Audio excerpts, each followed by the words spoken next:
Mosley, lead us in the anthem and the pledge. All right, go ahead.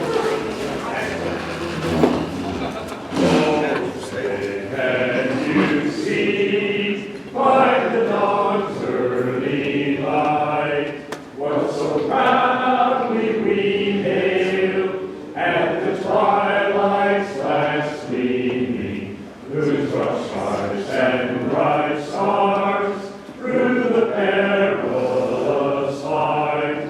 Oh, the ramparts we watched were so gallantly streaming, and the rockets' red glare, the bombs bursting in air, gave proof through the night that our flag was still there. Oh, say does that star-spangled banner yet wave o'er the land of the free and the home of the brave? I pledge allegiance to the flag of the United States of America and to the republic for which it stands, one nation under God, indivisible, with liberty and justice for all. Please remain standing for the invocation given by Gary Hall. Will you join me in prayer? Our God, in the midst of our busy day, we pause in silence and once more give thanks and ask for your help. In a world filled with hatred and racism, war and indignities, with threats and condemnations, with retribution abounding, and with forgotten respect and dignity, we ask you for strength. Strength to deflect the hatred, and strength to embolden the ideals of Rotary, fairness, truth, goodwill, and benefit for all. Help us to remember the atrocities of the past so that we can recognize the danger of indifference, the threat of racism, the result of extremism, and the hopelessness of untruth. And help us to relish the gifts of your world, of good health, of friends and family, consistent nourishment, and of peace and security. Let us regularly recognize the need to share our blessings with those less fortunate, and to remember the poor, the disenfranchised, those living in despair, desolation, and in fear for their lives. Bless those assembled here, and especially our speaker, and the message he shares with us. Thank you for the gifts in your world. Help us to cherish those gifts, to safeguard them, and to share them. All this we ask and we offer as we each in our own way pray. Amen.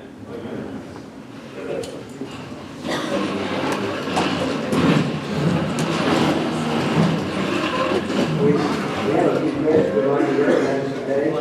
As I call your name, if you stand, so we can see you and applaud you and I will applaud you as a group. Ken Schreiber, the guest of Don Schreiber. Brown, the guest of Curtis Brown. Jerry Lynn Jones, the guest of Kate Paul Hope. Paul McDonald, the guest of Russell Lipsey. Gene Lehman, the guest of Larry Lehman. Owen Annette, the guest of Ken Stevens. And Candace Bennett, the guest of Kathy Schreiber. Welcome.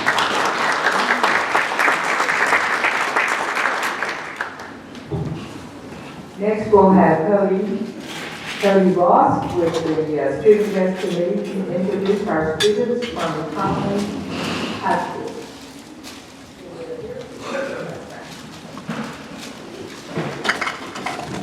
Morning, everybody. Morning. We got Leah Johnson with us this morning, Conley High School. Her first. Leah is involved with a lot of things in school right now.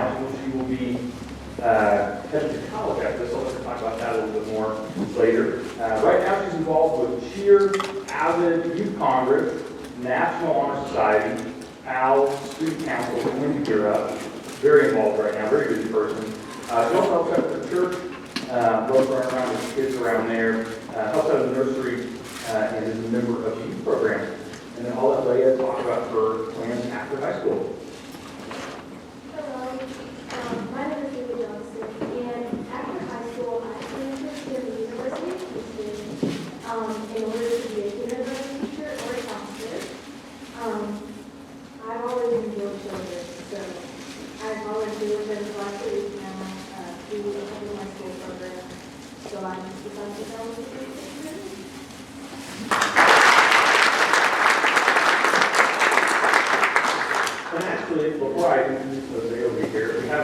couple of here, guests over here with us as well. We have Andrea over here, who was actually my counselor when I was in school. Amazing. She looks exactly the same when I was in high school. So wonderful to have her here. And then we also have Herman, the school counselor, with us here as well. So thank you so much for that. I've got Jose here as well. Jose is involved with some dual credit programs right now. We were chatting earlier about his work on automobiles, after mine as well. And so he's looking at doing some more of that in his future. He's involved in athletics, soccer team, and cross country. I'll let him talk about those next.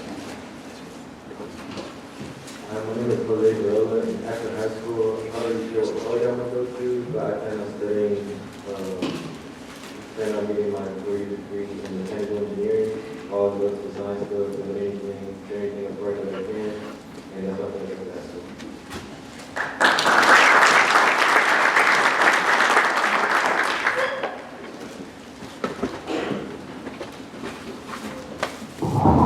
Always fun to have our students here. Next, we're going to recognize all the Rotarians that have February birthdays. Larry Halsey insists we sing happy birthday at least once a month. Anyway, here you go. When I say your name, if you're here, please stand. Wes Bailey on February 22nd. Shanna Bean, February 26th. Aaron Bronson, the 21st. Matt Courtney is the 10th. Aaron Davis, the 19th. David Dow, the 15th. We need to recognize, he's made a milestone, I believe. 90 years old today.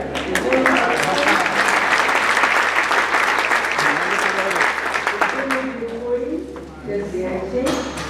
Chris Dyer, the 20th. Tom Hill, the 6th. Nancy Livingstone, the 14th. Lisa Saxenian, the 26th. Gregory Summer, the 15th, and Joanne Wade, who needs to step in, was on February the 8th. Third? Let's sing. Happy birthday to you. Happy birthday to you. Happy birthday, Rotarians. Happy birthday to you.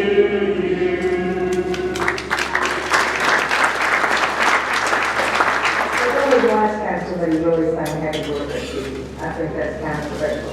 Next up, more good news. We have Michael Baldwin, who has some Paul Harris Fellows in the handout today.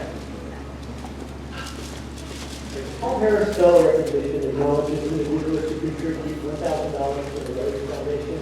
Today, I've got the privilege of recognizing Rotarians that have given gifts beyond $1,000. The first is Steve Corbin, sorry. He's +1. See if you'll come out, I'll give you a gift.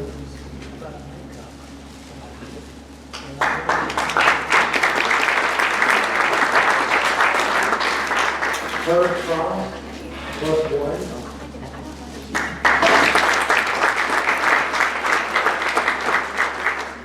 Royce Brown, +2. David Williams, +7.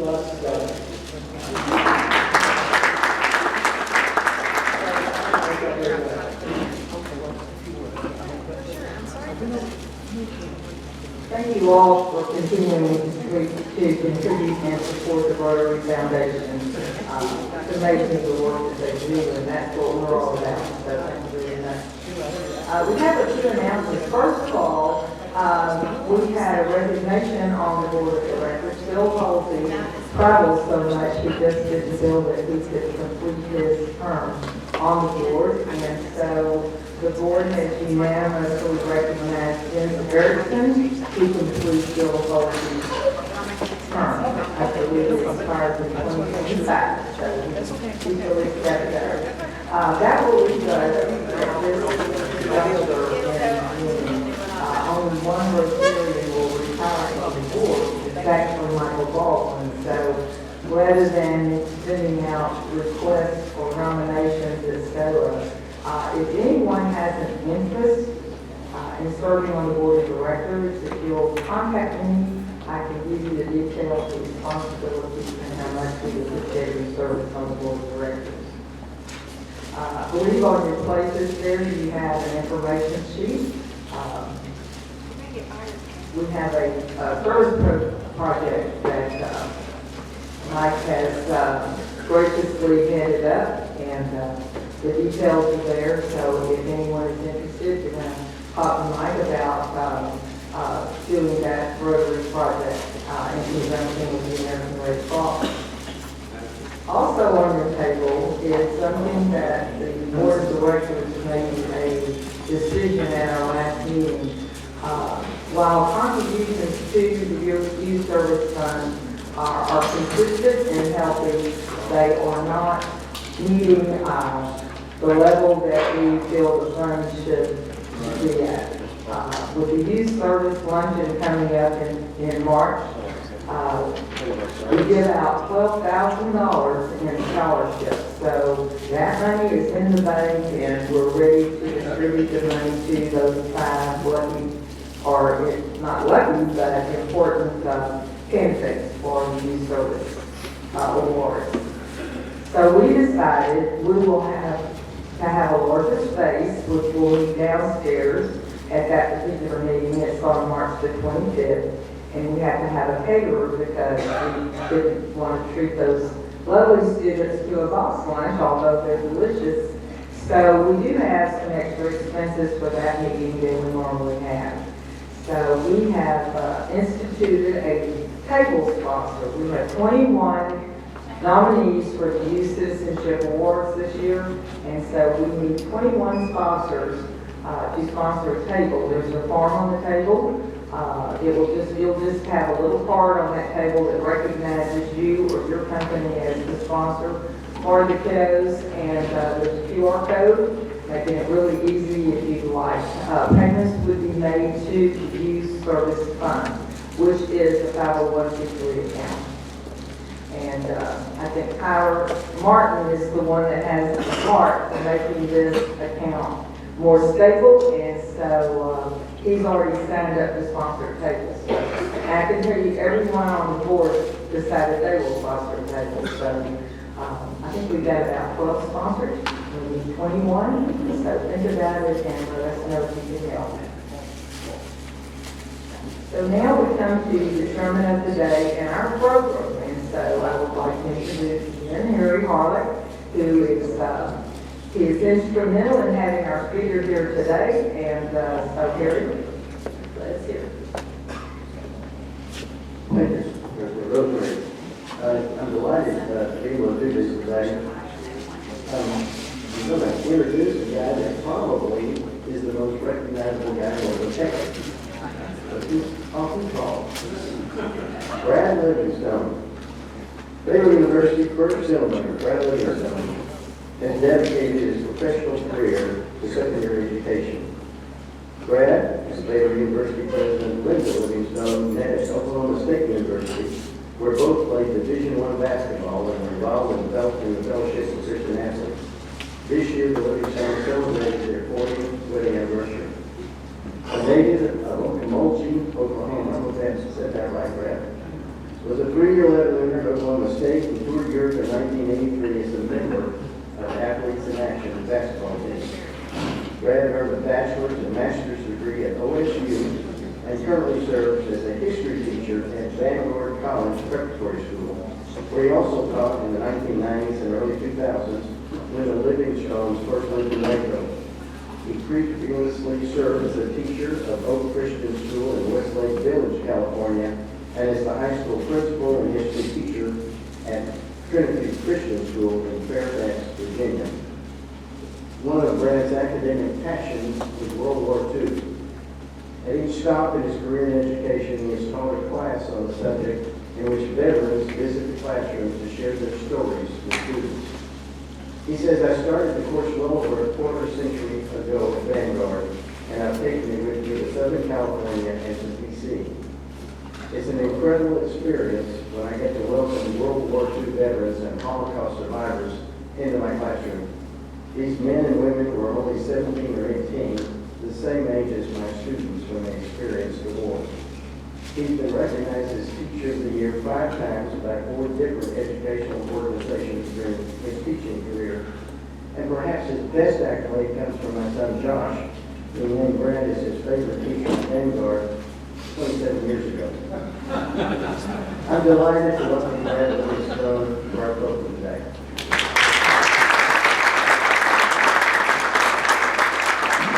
Thank you, Harry. And I was told that the buzzing would stop once I grabbed the mic. You were right. There you go. It's an honor to be here. I recognize a lot of faces. So some of what I'm getting ready to share, you may have heard before in my lifelong learning classes. Russell, you may have heard this when you were one of my students back 87 years ago. So anyway, Harry, it's an honor to be here. Thank you. I want to share. Harry asked me to share on the Holocaust, and especially what's going on in the country now. I'm not going to get political, but I do want to share something with you.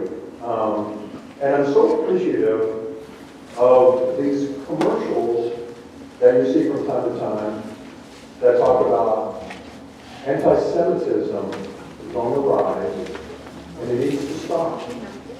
Because it's not just one segment of people that will be targeted. Hopefully, everyone is familiar with the quote I'm getting ready to share. And this is by Pastor Martin Niemoller. And it's got an interesting twist to it. First they came for the communists, and I did not speak out because I was not a communist. Then they came for the socialists, and I did not speak out because I was not a socialist. Then they came for the trade unionists, and I did not speak out because I was not a trade unionist. Then they came for the Jews. I did not speak out because I was not a Jew. Then they came for me, and there was no one left to speak out. Raise your hand if you've heard that quote. Most of us have. There's a twist. You may not know this, but Pastor Martin Niemoller, he was an anti-Semite. He was originally okay with what the Nazis were doing with the Jews. Until the Nazis started interfering with his church services. And he spoke out against the Nazis. And it landed him in a concentration camp. These words make so much more, they're so much more powerful when you hear that backstory. And so my question is there anti-Semitism? Is there racism? Yes.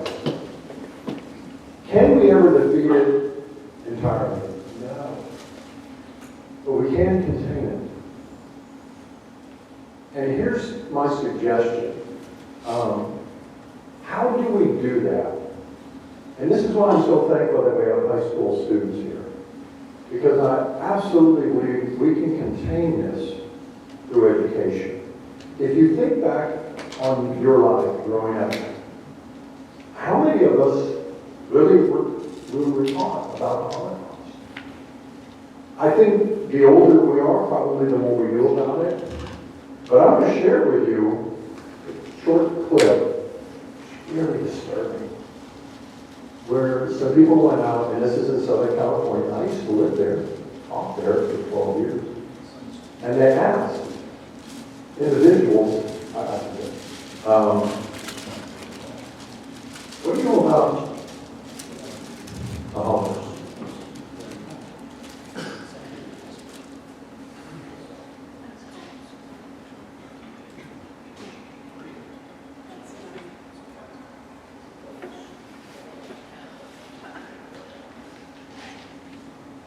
Is that frozen?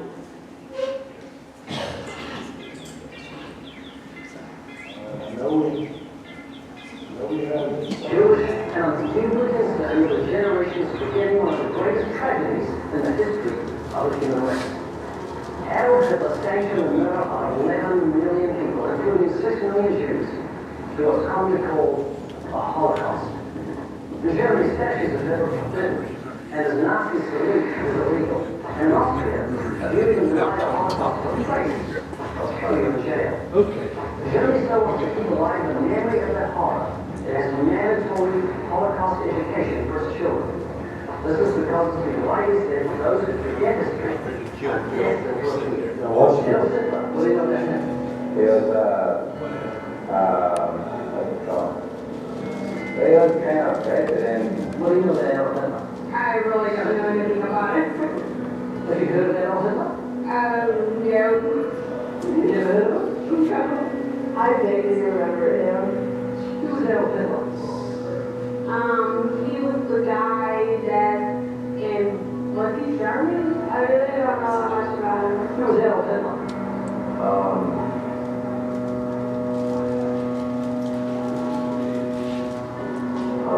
This guy,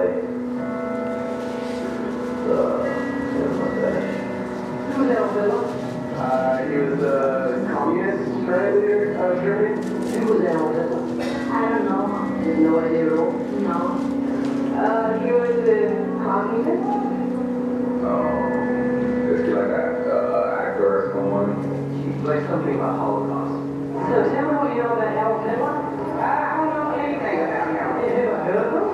No, I haven't. Now, in the midst of that, In the midst of that, what I'm hoping is that these people went around and asked 100 people, and these were the only people that can answer like that. Unfortunately, I'm afraid that's not probably the case.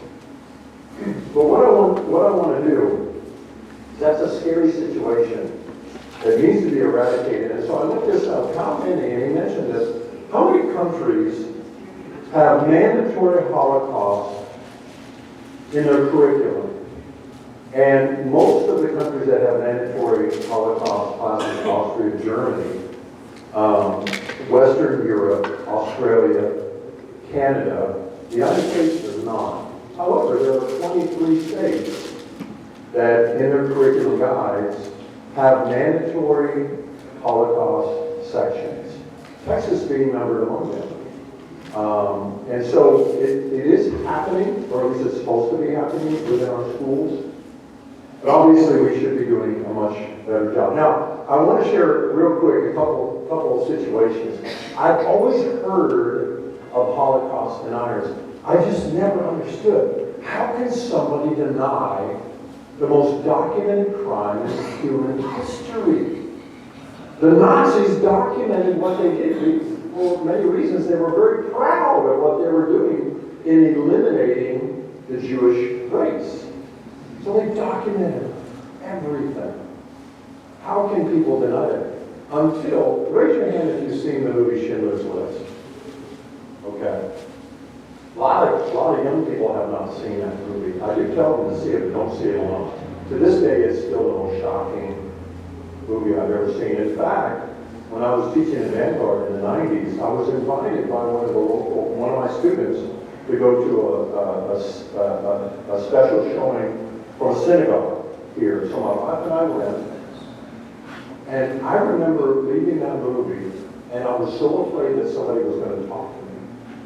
Because I'm not a real emotional guy. I didn't want to lose it in front of anybody.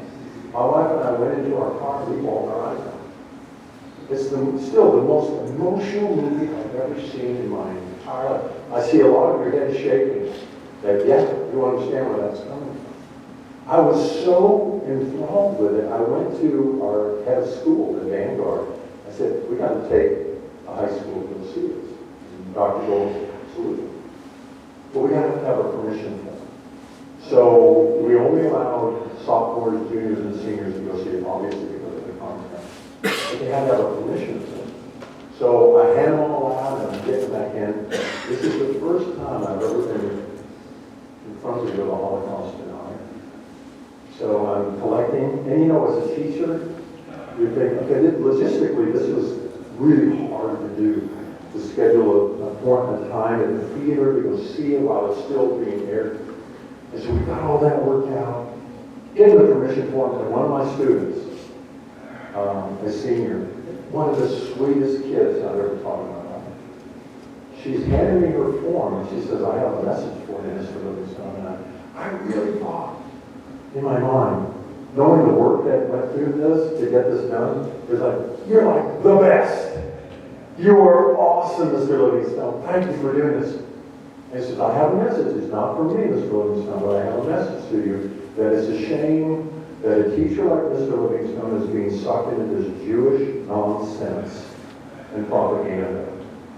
And I tell you, I was rocked. It was as if Mike Tyson had landed a blow. I went back on my heels, and I don't know what came over me. And she's a sweetheart. She goes, it's not for me. I was told I had to say this. So I said, well, whoever told you to tell me two things. Number one, I want to have lunch with you. I want to know where you're coming from. How can you deny, again, the most documented crime in history? And number two, tell them verbatim that the reason I'm taking my Vanguard students to go see Schindler's List is because they're idiots in the world like you. And she was like, So about 3 days later, I said, did you tell him? He doesn't want to have eating. So it was a male. He doesn't want to have lunch with you, and he didn't appreciate what we called him. I can live with that. That was the first time I ever kind of been face to face with a Holocaust denier. Let me show you the second time. Dennis Prager, you guys are familiar with him? He came, we did Anne Frank when I was teaching in California. We did Anne Frank. And we had an exhibit that of Anne Frank's memorabilia and things of the Holocaust, and it was really amazing. And we invited Dennis Prager, who's Jewish, to come and talk. And he talked about the importance of studying things like this. So I went up to him and told him, hey, Mr. Prager, he's taller than I thought. He's like 6'4". Like, okay, let's go play some ball too. And we go out, and I said, hey, I just want you to know, Mr. Prager, I teach a class on World War II, and I teach a section on the Holocaust. I appreciate what you're doing. So I'm walking back, and this is in a massive theater at our school, and this gentleman, who looked like a college professor, literally had the elbow patches on his jacket, and he comes up and he said, so I hear you teach a section on the Holocaust. And I said, yes, sir, I do. I didn't have any idea who it was. He said, well, what are you teaching? And I said, well, among other things, the murder of 6 million Jews. And he goes, never happened. We teach them a lie. So I said, dude, this is my first time. I said, let's go on. I want to hear where you're coming from. And we actually went out to eat. And here's the scary thing. He was brilliant. So articulate, so well. Absolutely brilliant. But have you ever talked to somebody, especially somebody you don't agree with, and then afterwards it's like, oh, why didn't I do this? Oh, why didn't I say this?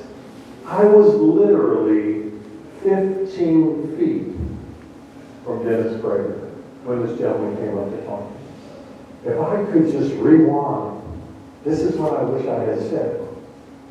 Sir, I don't know who you are, but let me introduce you to Dennis Prager. And they just kind of step back and watch the fireworks fly. And again, this gentleman, incredibly intelligent, but we had to kind of cut it off when he started going into the other conspiracies that he believes in, that we never landed on the moon, that crop circles are real from aliens and outer space, and that's when it's like, okay, I see visual do not disturb signs all over the sky. But that was the second time. Now, how do we keep that from happening? And I'm so glad we have high school students, but it's for everybody. Power of one. This is Dr. Elaine Geller from Sherman Oaks, California. She passed away about 6 years ago. She would speak to my World War II class every semester. And she was so fun. She was a child at Berry and Bells where Anne Frank and her sister Margot were murdered. And she was a child from 4 to 8 years old. And she would come to our class every semester, and I would drive to Sherman Oaks, pick her up, and come back, and just unbelievably amazing woman. A survivor. Literally a survivor. So she would come and speak, and then the day after, when I have speakers come in. Don Schreiber spoke last week. We always debrief, Vietnam vet. We debrief the next day. I said, hey, what do you think to my students? What do you think about Elaine Guy? And they just, oh, absolutely amazed. But one of the questions that was asked the previous day was, you were 4 through 8 at Bergen-Belsen, the British rescued you. What did you do on your birthdays as a small kid? And she said, in class. Well, the Nazis never let us celebrate our birthdays. And so when I got out, birthdays are kind of, in my culture, was just for the little kids. So I never had a birthday party. Never. By this time, she's in her 80s, right? And so when we're debriefing, and this is the power of one student, Drew Howard, senior in high school, Oaks Christian School, we're still in touch. And this is still, in my 32 years as an educator, this is still the most amazing thing I've ever witnessed. And Drew Howard, she says the same thing. In debriefing, Drew said, did you hear that she never had a birthday? That's not right. She never had a birthday party. That's not right. We got to do something about that. Now, that was in the fall. I found out that Dr. Geller's birthday is April the 2nd. Springtime. So I called her up in March and said, hey, Elaine, it's time to come again this semester. I'm going to come pick you up. She goes, well, when do you want me to speak, Brad? I said, I don't know. How about April the 2nd? She goes, hey, that's my birthday. And I said, hey, you don't say. So I drive down to pick her up, and she has no clue because what has happened before then? Drew, I said, Drew, you make it happen. We all know as educators, that student, you can just say, hey, get it done, and he'll get it done. Drew was that person. And so Drew organized, okay, you students, you're in charge of getting presents for Dr. Geller. You students, you're in charge of decorating the room. You students go to Costco, get a birthday cake. And all cards and all this stuff. So I go to pick her up, April the 2nd, as we're driving back. Just a typical talk, and I'm about to die inside. And I told our AD guy, said, we want this for posterity. We want to videotape this. So that's Dr. Geller and me. That's Dr. Geller, of course, on the right. And that's my daughter. Afterwards, we all went to go out to eat. And all my students voluntarily just said, hey, we want to spend more time with them. This is the time that she came out. I told my students, she's never had a birthday party. So don't freak her out when she comes in. Don't give her a heart attack or something. But let her come in, and I want you to see her reaction.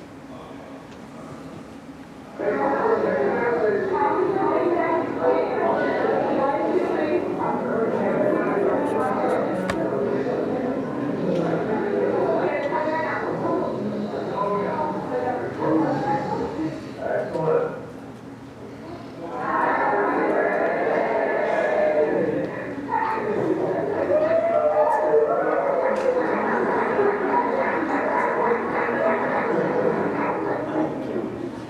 All right, are you ready? Sing along with me. Happy birthday to you. Happy birthday to you. Mr. Holsey, we could have used you. Happy birthday, Dr. Geller. Happy birthday. Now listen closely.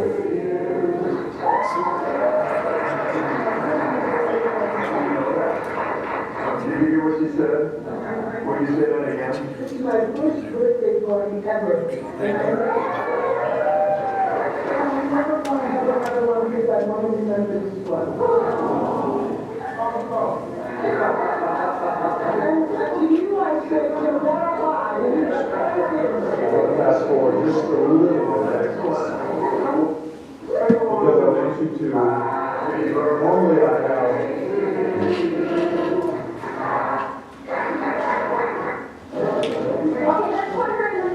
normally I have about 25 students in my class.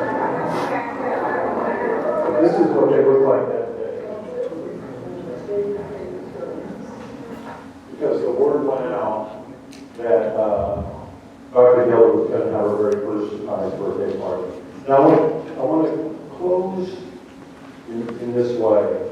How do we fight this? How do we fight this Semitism? And I just saw where since the attack on the nation of Israel by Hamas, anti-Semitism is up 400% in the United States.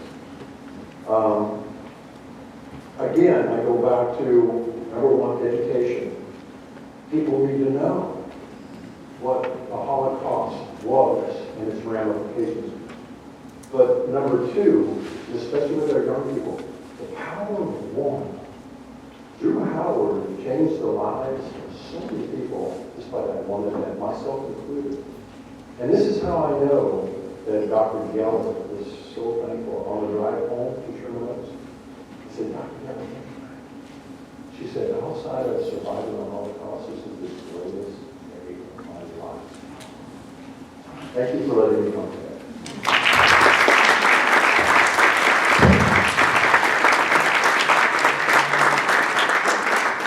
Yes, if anybody would like to ask questions, yes. So I actually went to one of the Holocaust monuments in Dallas. Okay. It's not Schindler's List, you're not prepared for it. Oh. I was okay until I got to the shoot. And outside of that place, there were not these protests. And the frustrating part is, we're in a country, like, if you go to Germany, you can't wait the wrong way, or you live, that's 3 years in prison. Like, there's no stop. Right. So, at what point do we say enough towards our political, for lack of, not just political, but our law? Good acting, because you can't go in a crowded theater and say, fire, this is going to get hurt, and not your fault. Exactly. There are limits to freedom of You speech. stand outside and Yeah. like the First Amendment. I tell you, that's a tough one that the Supreme Court has been dealing with for literally centuries. That's a tough one. When you start limiting even hate speech or speech like that, where do you draw the line? I get that aspect of it, but it is incredibly frustrating. Have you been to the Washington, D.C. That's my next. Museum? How many of you have been to the Holocaust Museum in D.C.? Again, every time I go, and I probably, since we lived in the area, I would take my students there. I probably have been 20 times, every time. I don't want to say depressed, but I was definitely melancholy afterwards. I want to say this, when I was teaching in the D.C. area, I flew Dr. Geller there, and I called the Holocaust Museum in D.C. I said, hey, you might want to know, I'm bringing my students, but I'm bringing a Holocaust survivor, Dr. Geller, to your museum. And so when we got there, the director of the museum, that is at the dorm, gave us a personal viewing. And while they were open, and the word got out that the Holocaust survivors at the D.C. Museum, and she was like a rock star. People wanting pictures. But I still have to tell you, if you've been there, you know what I'm talking about. There's an area that you walk down, and then you see the furnaces, not fireplaces, the burning areas. Yeah, the grates. Well, most of her family was murdered at Auschwitz. And so as she was walking, she saw them and she was stopped. Cold. Stop. She was physically in Washington, D.C. at the Holocaust Museum, but mentally she was back at Mary Nelson in Auschwitz. And that was a powerful moment. It was really hard on her, and she was very appreciative as well. Thank you for sharing that. Yeah. Any other questions? All right, thank you all. Have a great day.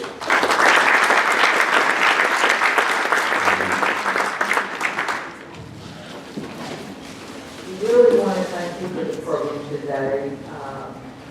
It's timely, and it's very historic, and I'm sure more than myself were moved by your words today.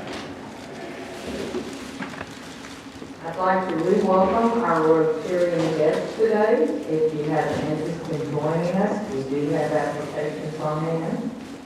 I'm going to re-welcome Jose and Leah.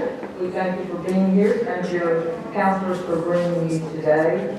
You've probably come to the very best Rotary program we've had this year. So Good for you, and thanks for being here. Don't forget that you can sign up to sponsor a table for the Youth Citizenship Luncheon. Our next meeting is October the 26th, and Dean Daniel Pack of the Baylor University School of Engineering will be our guest speaker that day. February, I'm sorry. Well, let's see, if there's anything else I forgot. That's Sherry. I believe that is it, so with that, we will stand and recite the full pledge.